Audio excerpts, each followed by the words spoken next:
Need a navigator. Obi-Wan, you must find and rescue Jar Jar Binks. Why do we need that worthless creature? He is still an important life form, and I will not see him suffer. What about Boss Nass and the Gungans? I will reason with them and save Jar Jar from his fate. Can you show me where to find him? Me shall not help you. Jar Jar gonna be pounded unto death. But even if they do not agree to release him, we will take Jar Jar with us. I'll find him, Master. Good. And Obi-Wan, do not hurt these Gungans. I sense that you look down upon them. They are living beings nonetheless. Back off.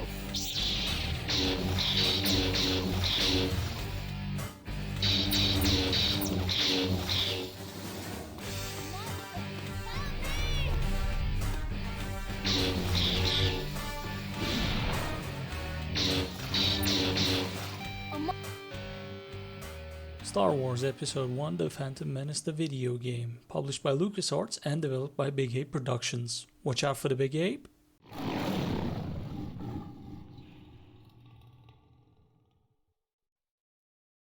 Despite being a movie tie-in game which was probably rushed to coincide with the release of the movie, I still fondly remember this game as being a fun action platformer with light RPG mechanics, even though I probably last played this back in 2001.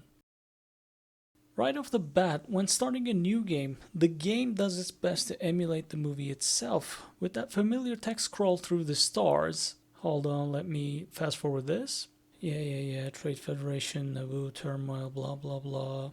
And yes, we get starships going through space. One odd thing is that this game does its own FMVs which are emulating the movie itself, whereas they could have probably used the movie footage itself. This probably means that they didn't have access to the movie footage and probably had to make this up as they went along.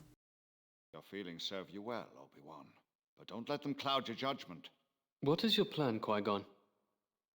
When the Trade Federation Viceroy arrives, we must convince him to leave the system. Will they agree to leave? The Viceroys are cowards. This meeting will be short.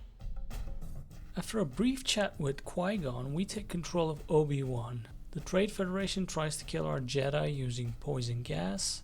But since Obi-Wan and you as the player are kind of a badass, you just march out of the room and start cutting droids one by one. I believe the treacherous Viceroy has cancelled our meeting. Get them! Security breach!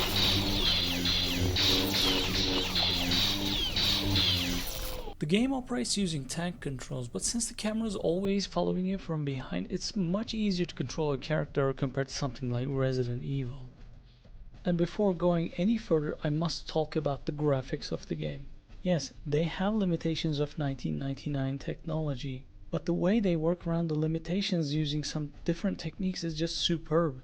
I mean, right off the bat, you can see fully reflective mirrored surfaces. Yes, that's right, gamers. Don't let Nvidia gaslight you. We had reflective surfaces back in 1999. Come on, what are we doing here? Anyway, rant aside, this game manages to look like Star Wars through and through, no matter what the technology of the time. This is especially more relevant during some of the later levels in the game where you play as Qui-Gon, but we'll get there. One other thing I would like to touch is that in order to record this gameplay, I was fully emulating a Windows 98 PC from that era using PCem program. I have set up a Pentium 2 300MHz with a Voodoo 3 graphics card, which is unnecessarily powerful for this game, but this simulates how this game would have ran back in the day. I would also like to add that this is completely unnecessary. You can get this game running on Windows 10 provided that you have the installation CD and you're willing to go through a couple of hoops to get it installed on your computer. We cannot defeat these droids. We must escape. If we can reach that hyperspace, we may find a way to escape.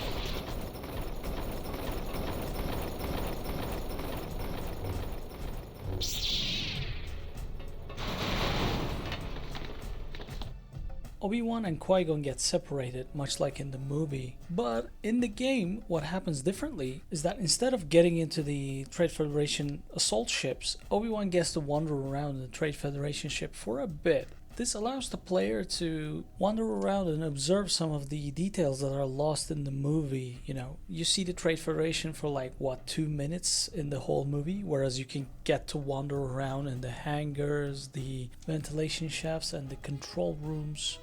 You can even chat with some of the Numidians that are on board and, you know, mercilessly cut them down because you're Obi-Wan. I mean, come on, what else were you going to do? But you eventually finish the first level similar to the movie, where you end up in one of the Trade Federation attack ships that are on their way to Naboo. One other thing I would like to note here is that I turned off all of the in-game music and I have muted all of the FMVs because they contain proprietary Star Wars licensed music, which is, you know, John Williams' score for the Star Wars movie. And they accompany the game just fine. It is Star Wars and you get your authentic Star Wars music. The big problem is that YouTube automatically copyright strikes any video which contains this. So I am forced to make do with alternative Star Wars music, which is kind of official from other video games, which doesn't quite necessarily get caught by the copyright system. I mean, we'll see. Maybe in a couple of years this also will get copyright strike. But for now it's okay to use.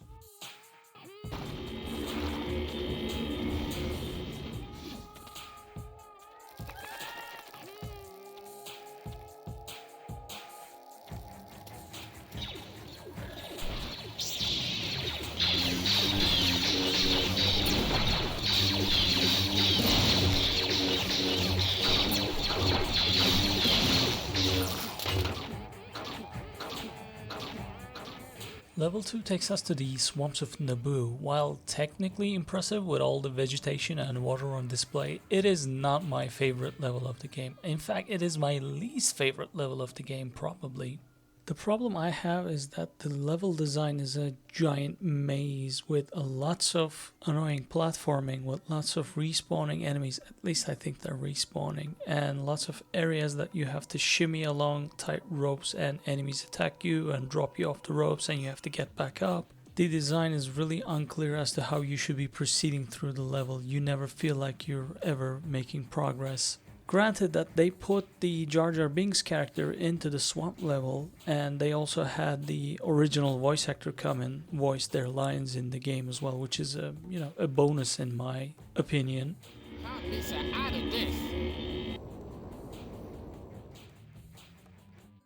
But one way or another, you finish the level by meeting up with Qui-Gon and Jar Jar Binks, and you make your way to the city of Otoh Gunga, which is located underwater.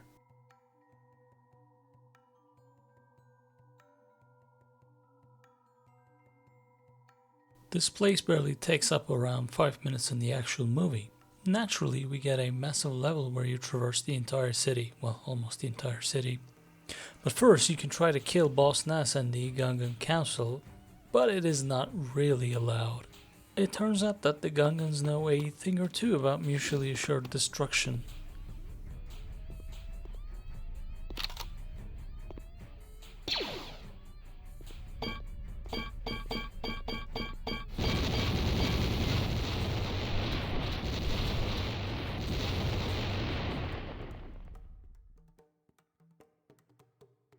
This level can either be completed in a pacifist or a regular murder hobo Jedi style.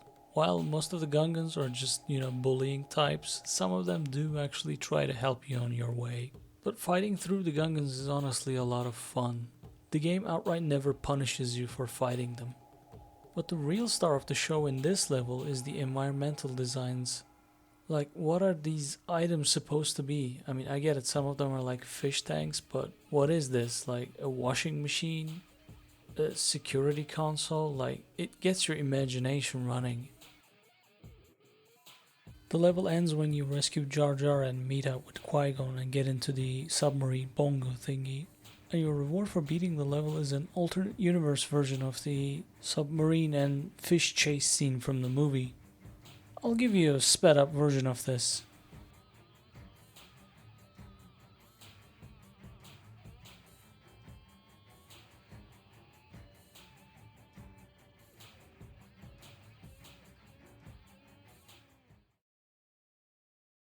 And now for the Gardens of Theed, my favorite level in the game. Needlessly to say, it's got an explosive start. We must warn the Queen of the Trade Federation's attack.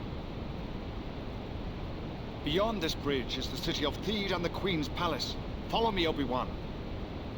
We say here's big mechanics. Look out!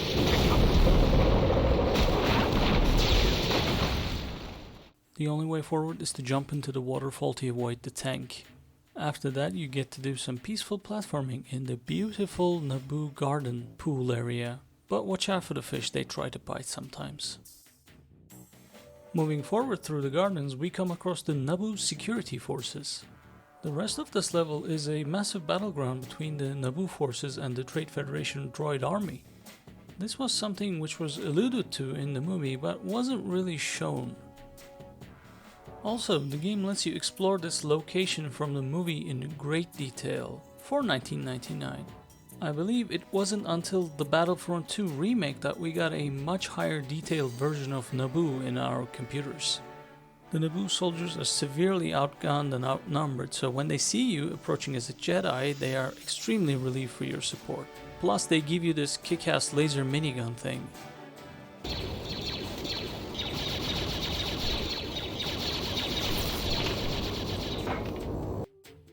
Okay, now here's the only annoying thing I'm about to say regarding this level. Once you reach the end of the level, you come across the tank that shot you at the beginning. Now, if you explore around a bit, you can find a secret where a rocket launcher has been tucked away in one of the houses. The gamer brain inside of me immediately goes like, ooh, rocket launcher plus tank equals destroy tank. But no matter how many times I hit the tank with the bazooka or rocket launcher, it just doesn't blow up. I even threw all my grenades at it, but nothing. I believe the tank is invulnerable. What a shame, really. All you can do is dodge and open the gate to the exit. Level 5 gets us to Naboo Palace proper. The game once again separates Obi-Wan from the main cast, and now he's stuck on royal escort duty. Now I am not sure if the Queen here is supposed to be one of the decoys like in the movie, or she's the real Padme. I'm going to assume she's the real Padme because they share the same voice actress in-game, which happens to be Grey Del Isle? I'm not sure how to pronounce that. She's a very talented actress with a very distinct voice. I recognized her from Avatar: The Last Airbender as Azula. And now I just can't get the image out of my head. Padme is canonically Azula. Senator Palpatine has great power in the Galactic Senate. The blockade has prevented me from contacting him, but I'm certain he will help us. The Republic has no idea how serious our situation has become. I must travel to Coruscant and convince the Senate to aid us. Despite this being an escort mission, it isn't so bad compared to some other video games. Padme can take one heck of a beating before dying, and she verbally tells you how much health she has got left. And if you wander too far away from her, she stops and waits for you. This allows you to roam around the level, hunt for secrets, and help the NPCs with their mini quest lines. There are some civilians and soldiers you can help along your way. And towards the end of the mission, some of the security forces actually die trying to help Padme reach the starship. Obi-Wan! I'm impressed by your skills, my young Padawan. Now it is time to journey to Coruscant.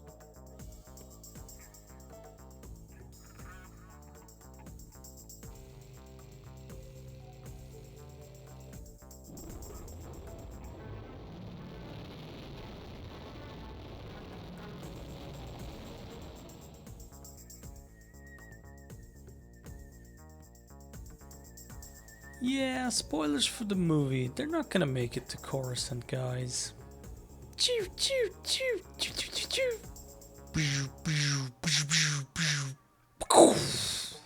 I wonder if someone can make a fan edit of the movie using the CGI clips from the game and also voice lines and sound effects. I'm pretty sure it would be possible. I love those YouTube videos where they put Half-Life sound effects into movies and stuff. And we finally make it to Tatooine. I'm willing to bet level 6 and 7 would be most people's favorite from back in the day. I still stand by my decision of picking Gardens of Theed as my favorite level. But Tatooine, level 6 and 7, man, they're special. They are easily my second favorite level. Instead of playing as Obi-Wan, we now switch to Qui-Gon. And after an initial combat section with the Tusken Raiders, we arrive at Mos Espa proper, and the game suddenly becomes a semi-open world adventure puzzle game. And there are just tons of stuff to see here. You can practically talk to any civilian NPC in this level. There are tons of subtle Easter eggs to the original trilogy, and the overall vibe just gives you that first Star Wars A New Hope feeling. Stop pushing me!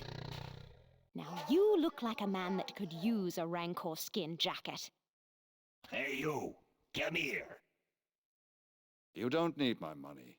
You're sorry you've bothered me. I don't need your money. I'm sorry I have bothered you. Stikaba! Stikaba! Boshuda! Stikaba!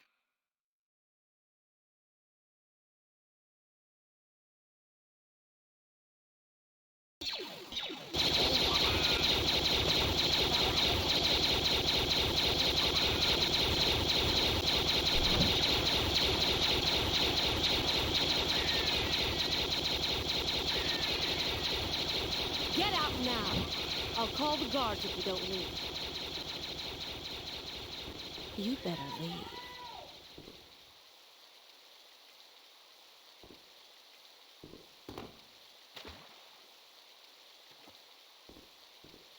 The main thing you're supposed to do in this level is to find Anakin, which will lead you to Watto, and then you need to exchange a bunch of randomly generated parts to Watto in order to try and get the hyperdrive for the broken spaceship. And at some point you get to fight this caged Wookiee thing. I'm not even sure if this is a Wookiee. Hey, Star Wars mega fans, please tell me what this monster is. I mean, I seem to have bugged out his AI. Normally he's a menace. He'll just wreck you. So I'm kind of glad that I caught him like this. Anyway, once you find all the parts, you get to be able to fix Anakin's pod racer. But I really think the best part of the Mos Espa levels is that you can just mess around. I mean, sure, if you kill a bunch of people, the game doesn't let you continue. Anakin will just accuse you of murder. But it's just so much fun going around and discovering new things and discovering new ways of breaking the AI and the scripting. The following level is the Mos Espa Pod Racer Arena. There's again a ton of stuff from the OG movies hidden in this one, such as a hidden sandcrawler, a genuine Tatooine cantina,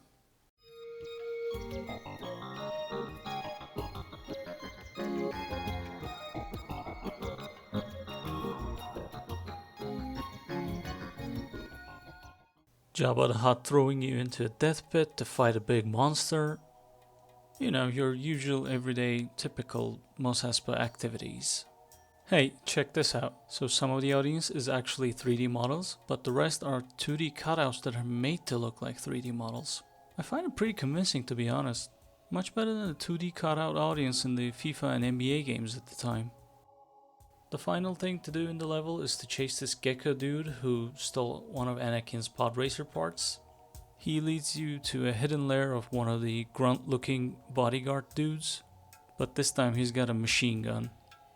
You don't actually get to see the pod racing in the game.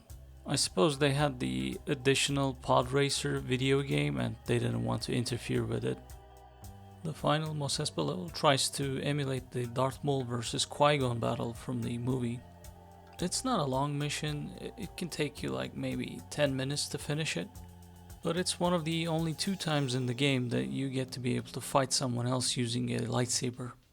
So I guess it's kinda cool in that regard. And we finally arrive at Coruscant. And now we're playing as Captain Panaka?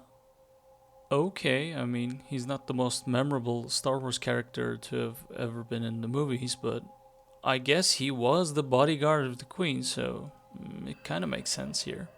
The whole premise of the level is that the Queen is being kidnapped by some bandits in Coruscant, and you start up in the top levels, you know, the fancy zones, and you make your way down to the underground districts, the slums and the almost sewer ways kind of levels. Correct me if I'm wrong, but I believe this is the first time Coruscant was ever put into a video game. And they did their best to emulate that, you know, awe-inspiring verticality with these elevator rides that you get to do. But unfortunately, this level is a dang maze. The underground sections are just confusing to navigate and you just get lost. And there's this really weird rotating bridge puzzle at the end, and I'm honestly not sure if I solved it or I just brute forced it or I just broke the sequence. I'm not sure. And after that you just get to fight the clone of Darth Maul, except he's not using a lightsaber. It's really bizarre. Anyhow, the level ends once you rescue the Queen and get to meet with Mr. Phantom Menace himself, Palpatine. Except he's voiced by a person who's like way cooler than movie Palpatine. I'm not even sure if that was even possible. My pleasure, Your Highness. However, I fear that it will do no good. While a fair man, Supreme Chancellor Valorum has shown that he lacks resolve. He has been unable to convince the Senate to help us. Surely there must be something we can do. Naboo is suffering. We may be able to get a quicker resolution. If you raise a vote of no confidence, we will be able to remove Valorum and elect someone with more authority. If that is what it takes to free my people, Senator, then that is what I'll do. Excellent, Your Highness. Right this way. The Senate is about to convene. And just like that, Coruscant is over and we're back in Naboo. There's a brief text screen that appears that explains what happened during the abrupt transition, but we don't get any of that Gungans versus the battle droids parts from the movie itself. Initially, you start the level as Obi-Wan and you enter the hangar bay, and Qui-Gon goes like, "Oh, Obi-Wan and me will deal with the Sith warrior." And you're like, "Oh my god, we're gonna do 2 versus 1 on Darth Maul now, this is so cool." But then the game is like, psych, no, I'm gonna blue ball you, and switches characters to Padme of all people. Yes, you play as Padme through the last stretch of the game, instead of Panaka.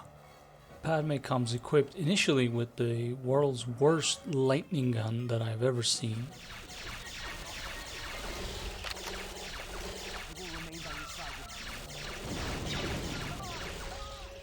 But not to worry, there are lots of heavy weapon emplacements around the level, and you quickly get access back to the blaster and explosive arsenal of the game.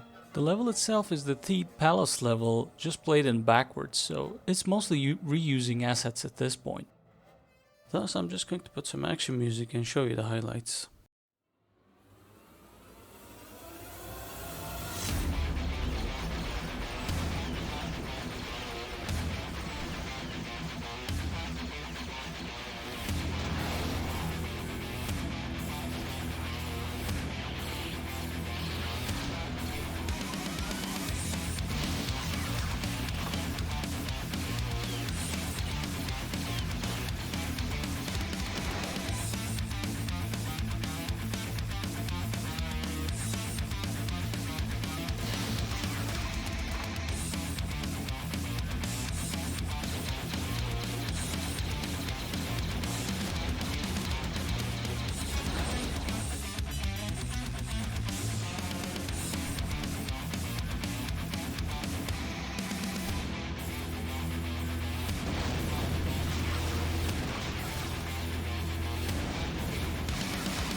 Once you make it into the palace, it's more droid fighting and some keycard puzzles.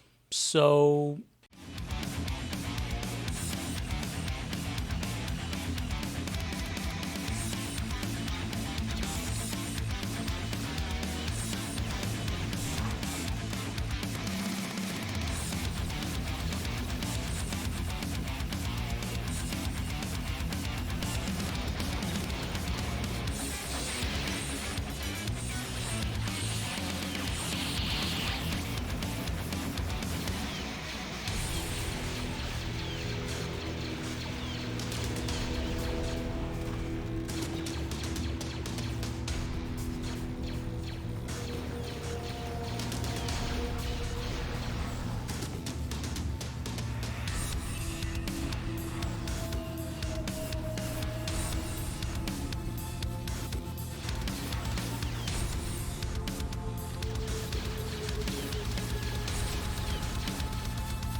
finally decided to sign the treaty?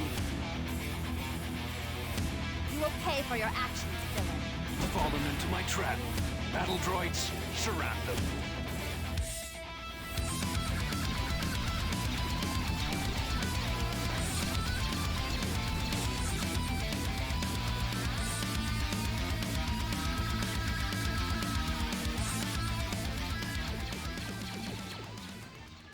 And just like that, the Padme sections are over. Never would have guessed Padme to be the one to do all of the action and fighting at the end, but you know, it is what it is. Padme's a badass in episode 2, so I guess George took a couple of lessons from this game.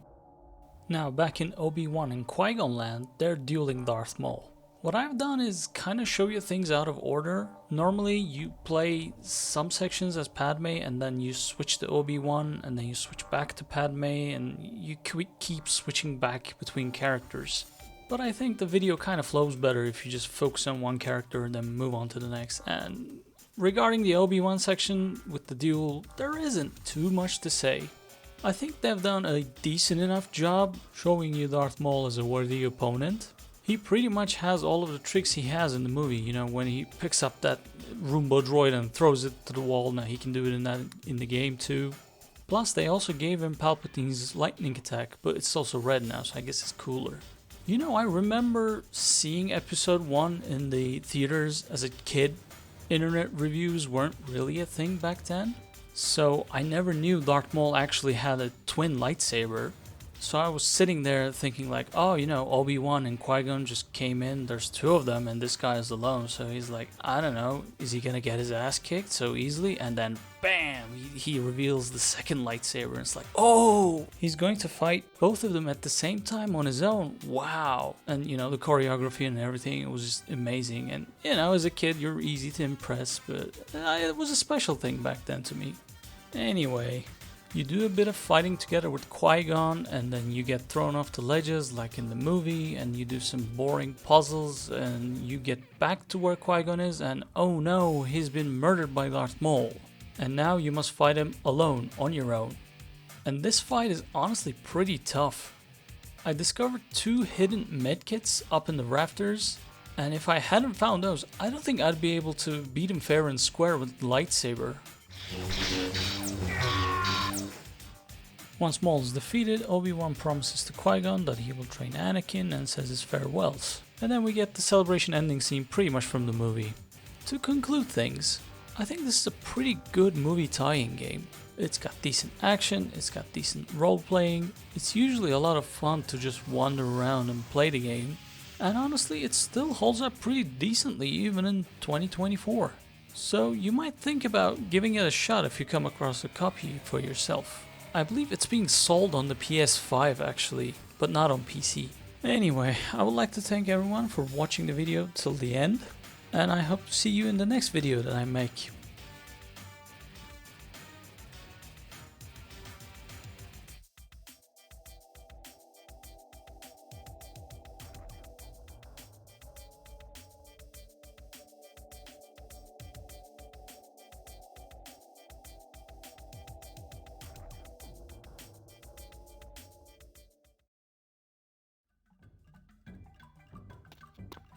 My warning yous, Gungans great warriors.